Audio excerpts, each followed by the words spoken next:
Find the sum of 51 terms of an AP. तो हमें S51 ये फाइंड आउट करना है किसी एक एपी सीरीज़ के लिए। पहली 51 टर्म्स का सम फाइंड आउट करना है। तो यानी कि n जो है वो मुझे पता है कि इस केस में मुझे 51 लेना है। ठीक है, सम निकालने के लिए n मेरा 51 हो गया।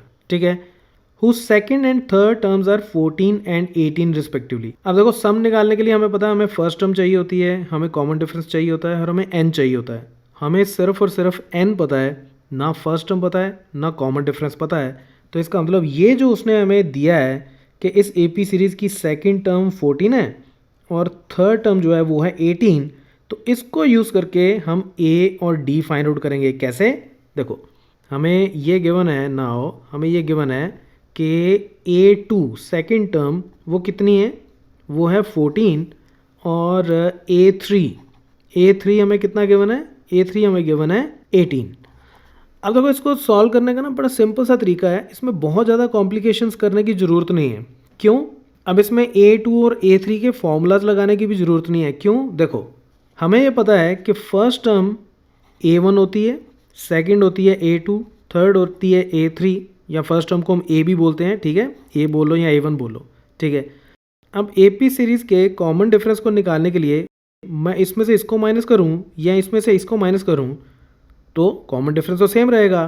तो अब A3 पता है, A2 पता है, तो यानी कि 18 में से अगर मैं 14 को माइनस कर दूं तो मुझे पता चल गया कि कॉमन डिफरेंस आ गया मेरा 4, तो D मिल गया। ठीक है, और यही डिफरेंस इसका और इसका भी होगा, तो इसका मतलब इसकी पिछली टर्म जो है वो 10 होगी। तो इसका मतलब फर्स्ट टर्म तो मुझे यहीं से मिल गई कि फर्स्ट टर्म 10 है, तो मुझे कोई ज़्यादा कॉम्प्लिकेशंस करने की ज़रूरत नहीं है। मैं सिंपल नाउ मुझे ये पता है कि कॉमन डिफरेंस जिसको हम D बोलते हैं वो कितना आ जाएगा, A3 minus A2 which is equal to 18 minus 14, तो ये हो गया 4।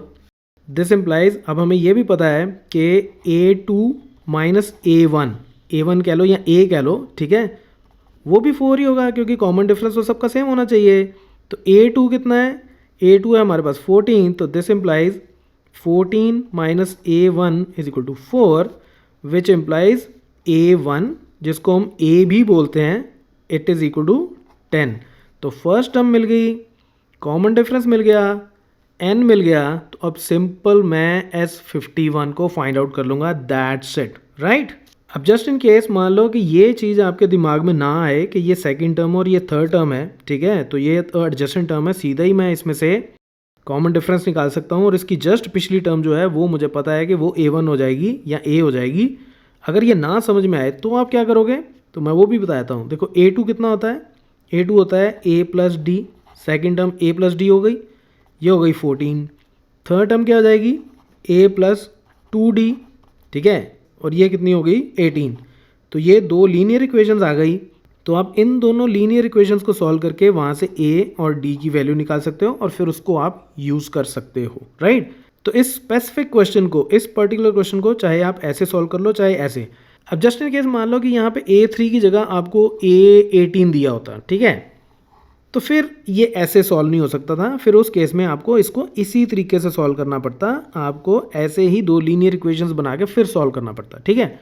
तो ये जस्ट मैं आपको थोड़ी सी आपकी नॉलेज बढ़ाने के लिए बता रहा हूँ ताकि मैथमेटिक्स में आप टॉप आई व्यू लेके आओ कि आप एक क्वेश्चन को मल्टीपल तरीके से भी सॉल्व कर सकते हो, ठीक है। तो अब हमें ये फॉर्मूला लगाना है। n की वैल्यू कितनी है 51, तो S51 will be equal to 51 divided by 2 into A की वैल्यू 10 प्लस n माइनस 1 यानी कि 51 माइनस 1 तो वो 50 हो गया, और D की वैल्यू कितनी है, D है हमारे पास 4, तो ये हो जाएगा 51 बाई 2 इंटू 20 प्लस 200, तो यानी कि 51 by 2 into 220 which is equal to 5610 is the answer. तो आई होप आपको ये वाला कॉन्सेप्ट समझ में आ गया होगा कि मैंने यहाँ पे इस तरीके से इसको क्यों सॉल्व किया। तो आप इसको दूसरे तरीके से सॉल्व करके देख लेना, उससे भी आंसर आपका सेम आएगा, right. So that's it from this tutorial, keep watching मैथमाफिया।